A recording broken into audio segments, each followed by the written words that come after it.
Hello everyone. आज हम लोग नया चैप्टर करेंगे और वो चैप्टर में हम दो पोर्शंस पढ़ेंगे। सबसे पहले सब्जेक्ट इट पढ़ेंगे कि इट का इस्तेमाल कहां होता है, और दूसरा मैं आपको पढ़ाऊंगी कि इट के साथ हम बी के फॉर्म्स को कैसे यूज करेंगे और कैसे इससे मीनिंग चेंज होगा। सबसे पहले मैं आपसे इट के लिए दो तीन चीजें पूछ लूं। मैं देखना चाहती हूं कि आपको इट का कॉन्सेप्ट कितना पता है। ध्यान से सुनना। मान लो मैं गई बाजार, मैंने एक सूट खरीदा। अगर मैंने एक सूट लिया है तो मैं कहूंगी आई बॉट। बाई का सेकेंड फॉर्म आपको जरूरत नहीं है हर फॉर्म अभी जानना, मैं आपको सिर्फ समझाना चाहती हूं कि क्या बोलना चाह रही हूं। I bought a suit. अब ये बताना चाह रही हूं कि देखो बेटा, ये जो सूट मैंने खरीद के लाया है ना, डैश इज ब्यूटिफुल।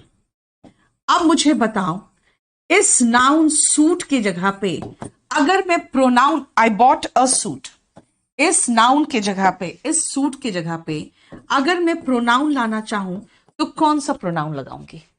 मान लो मैंने एक सूट नहीं, मैंने दो सूट्स खरीद लिए। I bought two suits. अब अगर दो सूट खरीद लिया मैंने, तो अब इन सूट्स के लिए प्रोनाउन क्या लगाऊं? Are beautiful. अब अगर मैं दो सूट मैंने ले लिया तो उसके लिए प्रोनाउन क्या आएगा, ये मुझे बताना। पहला में क्या आएगा और दूसरा में क्या आएगा, ये जरा देखो। मैं आगे और सेंटेंस लिखती हूं। आई सॉ, सी का सेकेंड फॉर्म। अब पपी, पपी मतलब कुत्ते का बच्चा जो होता है, छोटा सा पपी होता है। डैश वॉज क्यूट, बहुत प्यारा लगा मुझे, है ना। अब पपी के लिए प्रोनाउन लगाना है तो मैं क्या लगाऊं? ठीक है, I saw a baby. Baby मतलब छोटा सा बच्चा। Dash was crying. आपको सेंटेंस का स्ट्रक्चर नहीं पूछ रही हूं मैं, ना ही मैं उम्मीद कर रही हूं कि आपको पास्ट और कॉन्टिन्यूअस टेंस आए। मैं सिर्फ पूछ रही हूं पपी के लिए प्रोनाउन लगाना है तो क्या लगाऊं, बेबी के लिए प्रोनाउन लगाना है तो क्या लगाऊं। देखो ध्यान से बेटा, जब एक सूट है यानी एक नॉन लिविंग थिंग है, तो एक नॉन लिविंग के लिए हम इट लगाते हैं। इट का प्लूरल, ही का प्लूरल और शी का प्लूरल, तीनों का प्लूरल दे होता है। इसीलिए सूट्स प्लूरल हो गया तो दे आर ब्यूटिफुल हो गया। ओके, यानी नॉन लिविंग, निर्जीव वस्तु जिसको कहोगे, नॉन लिविंग थिंग, और वो भी खासकर जब सिंगुलर हो तब, ये नहीं कि प्लूरल। जब नॉन लिविंग थिंग सिंगुलर हो तो उसके लिए हम इट लगाते हैं। ओके फाइन, प्लूरल होगा तो इट नहीं होगा, दे होगा। ओके, एक छोटा सा कुत्ते का बच्चा, तो इट वॉज क्यूट। इसका मतलब अगर आप नॉन लिविंग की जगह पे अगर आप एनिमल की बात करते हो, ठीक है। अब सेकेंड में आओ, फर्स्ट का तो समझ में आ गया आपको, ठीक है। अब सेकेंड में आओ। सेकेंड का केस है कि एनिमल के लिए, भाई एनिमल के लिए क्या लगाओगे? एनिमल के लिए भी हम इट का प्रयोग करेंगे। अब आओ, I saw a baby. Baby मतलब छोटा सा बच्चा। अब इट वॉज क्राइंग, यानी एक छोटा सा शिशु जिसको इन्फेंट कहते हैं, है ना, इन्फेंट शिशु।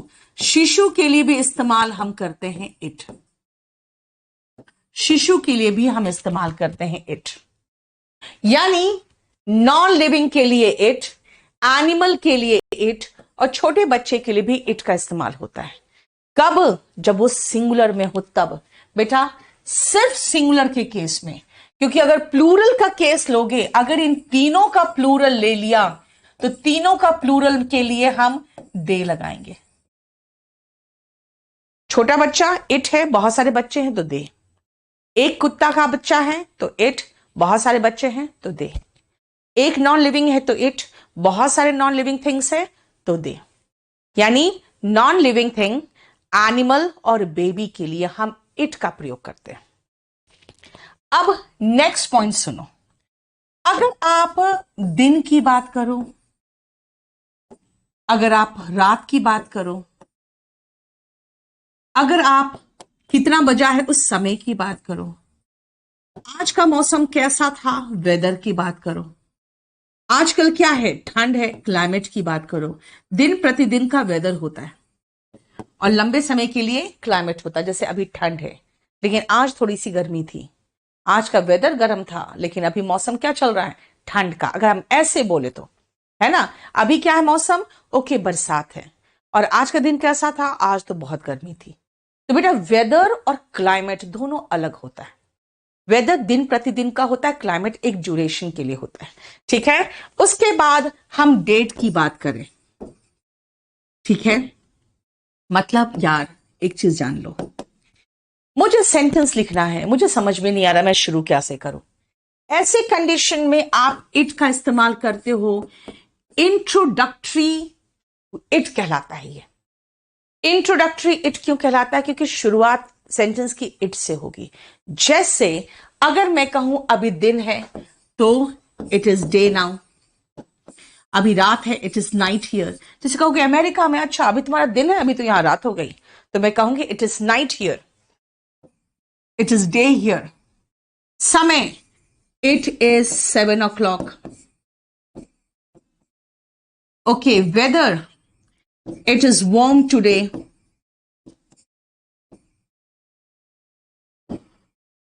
ठीक है, कल, ओके कल तो it was hot, it was hot yesterday. मैं अभी आपको ज्यादा कुछ नहीं बताना चाह रही। प्रेजेंट की बात करोगे तो इट के साथ इस लगा दो, पास्ट की बात करोगे तो इट के साथ वॉस लगा दो, और उसके बाद आप आगे लिख लो ना, it is night here, it is summer, it is 7 o'clock, it is 7th of October, है ना। डेट लगाना है, डे लगाना है, टाइम लगाना है, मौसम लगाना है, it is winter now, it is summer now. ठीक है, इसको हम यस डमी इट कहते हैं, क्योंकि हमें पता ही नहीं चलता भाई शुरुआत कैसे करूं मैं। सेंटेंस की शुरुआत करने के लिए जब आप इट का इस्तेमाल करते हो, जहां पर इट कोई नॉन लिविंग थिंग को रिप्रेजेंट नहीं कर रहा है, कोई एनिमल को रिप्रेजेंट नहीं कर रहा है, कोई बेबी को रिप्रेजेंट नहीं कर रहा है, लेकिन मुझे सेंटेंस शुरुआत करने में दिक्कत है, तो मैं क्या करूंगी, इट से शुरू करूंगी। और वो कब आता है, उसका इस्तेमाल देखो कब होता है, ये मैं आपको बता दूं। इनका इस्तेमाल होता है इन कारणों से। देखो, इट का इस्तेमाल होता है नॉन लिविंग के लिए, एनिमल के लिए, और मैंने आपको कहा शिशु के लिए। हालांकि स्पोकन इंग्लिश में शिशु के लिए हम इट नहीं ही और शी लगा देते हैं, जेंडर बेस्ड हो जाता है।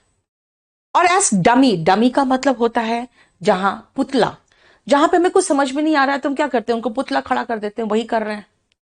When we have no specific subject, है ना, अगर कोई आदमी है आपके पास तो आदमी खड़ा करते हो, और कोई नहीं हो तो उसका पुतला ही खड़ा करके पूजा कर लेते हैं, है ना। देखते हो ना, बड़े बड़े महान लोगों के पुतले बने हुए हैं, क्योंकि वो जिंदा नहीं है, तो उनके जगह पे जब स्पेसिफिक सब्जेक्ट नहीं है तो उसकी जगह पे पुतला इस्तेमाल कर लिया, वही है। It is use to introduce sentence of time, season, जो भी बताया मैंने, weather, morning, evening, night, date, day, etcetera. ठीक है, अब मैं आपको तरीका सिखाऊंगी कि टाइम कैसे लिखते हैं।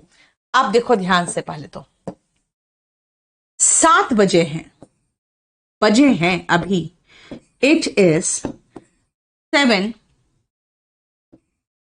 ओ के बाद एपोस्ट्रॉफी लगाओ, क्लॉक,